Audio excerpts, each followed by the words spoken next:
Good evening. Sidewalks and medians have become a point of concentration for some unhoused people in mid-Missouri. We begin tonight with this week's installment of Behind the Crisis.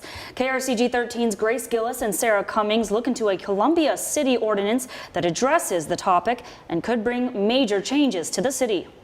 Perhaps the most visible example of homelessness takes place near the roadways. In March, Columbia City Council members approved a street and intersection pedestrian safety study. Now, the council is weighing an ordinance that would restrict pedestrians from being on city medians. For Columbia drivers, it's common to see this. Sure, it's pretty obvious that people are in the medians panhandling. It's one of the first things that visitors to the city sees. You get off the freeway and there's people there. A Columbia safety study shows between 2019 and 2023, 32% of fatal crashes in the city were pedestrian related, a number well above national and state rates.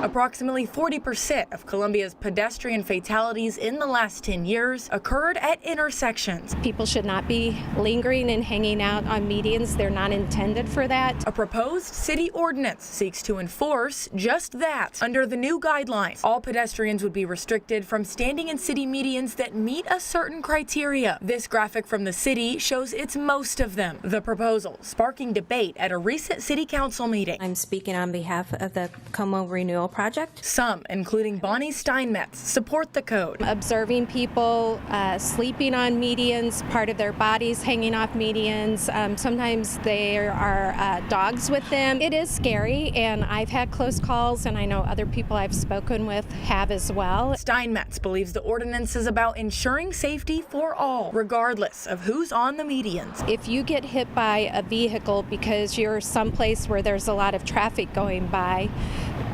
it doesn't matter who you are. But others at the meeting argued the code is merely a panhandling ordinance in disguise. This is not about pedestrian safety. This is about banning panhandling.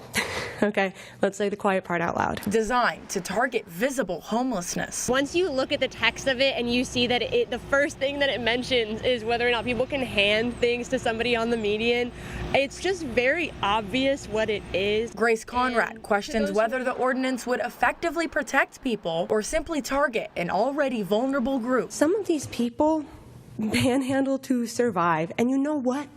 I don't care. I don't care, because that is their right to free speech. Attorney Nathan Nicholas says the law agrees. So you can't just ban panhandling.